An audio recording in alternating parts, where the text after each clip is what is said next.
Clip number 801۔ اس clip میں قرآن پاک کی سورہ طٰہٰ کی آیت نمبر 4 سے لے کر 6 تک کی تلاوت، ترجمہ اور تفسیر قرآن صراط الجنان آپ سماعت فرمائیں گے۔ بسم اللہ الرحمن الرحیم۔ ترجمہ: اللہ کے نام سے شروع جو نہایت مہربان رحمت والا ہے۔ تنزیلا ممن خلق الارض والسماوات العلا۔ ترجمہ: اس کی طرف سے نازل کیا ہوا ہے جس نے زمین اور اونچے آسمان بنائے۔ تنزیلا،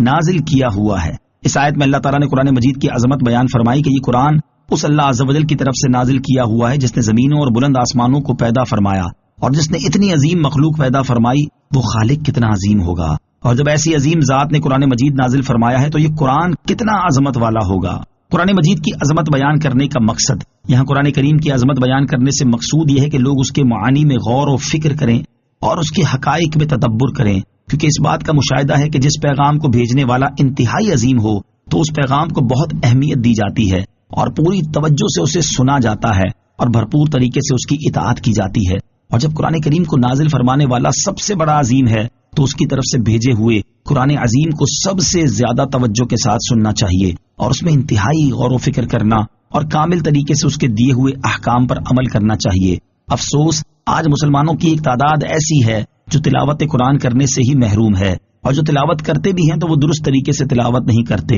اور صحیح طریقے سے تلاوت کرنے والوں کا بھی حال یہ ہے کہ وہ نہ قرآن مجید کو سمجھتے ہیں، نہ اس میں غور و فکر کرتے ہیں، اور نہ ہی اس کے احکام پر عمل کرتے ہیں۔ حضرت فضیل بن عیاض رحمۃ اللہ تعالی فرماتے ہیں، ہماری مصیبت سے بڑی کوئی مصیبت نہیں، ہم میں سے ایک شخص دن رات قرآن مجید پڑھتا ہے لیکن اس پر عمل نہیں کرتا، حالانکہ یہ مکمل قرآن مجید ہماری طرف ہمارے رب کے پیغامات ہیں۔ اور حضرت محمد بن کعب کو رضی رحمۃ اللہ تعالی فرماتے ہیں، جس تک قرآن مجید پہنچ گیا تو گویا اللہ تعالیٰ نے اس سے کلام کیا، جب وہ اس بات پر قادر ہو جائے تو قرآن مجید پڑھنے ہی کو اپنا عمل قرار نہ دے، بلکہ اس طرح پڑھے جس طرح کوئی غلام اپنے مالک کے لکھے ہوئے خط کو پڑھتا ہے، تاکہ وہ اس میں غور و فکر کر کے اس کے مطابق عمل کرے۔ اللہ تعالیٰ ہمیں قرآن مجید کی تلاوت کرنے، اسے سمجھنے، اس میں غور و فکر کرنے اور اس کے احکامات پر عمل کرنے کی توفیق عطا فرمائے، آمین۔ الرحمن علی العرش استوى له ما في السماوات وما في الأرض وما بينهما وما تحت الثرى۔ ترجمہ: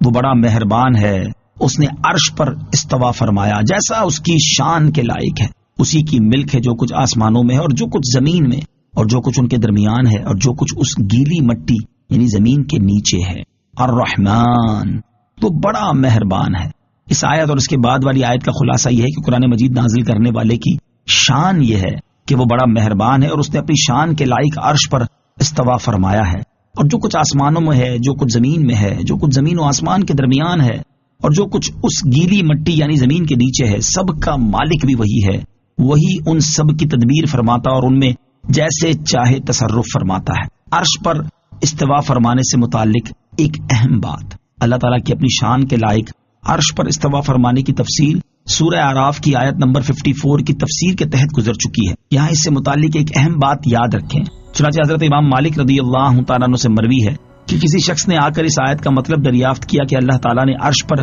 کس طرح استوا فرمایا، تو آپ نے تھوڑے سے توقف کے بعد فرمایا، ہمیں یہ معلوم ہے کہ اللہ تعالیٰ نے عرش پر استوا فرمایا، لیکن اس کی کیفیت کیا تھی وہ ہمارے فہم سے بالا تر ہے، البتہ اس پر ایمان لانا واجب ہے اور اس کے بارے میں گفتگو کرنا بدعت ہے۔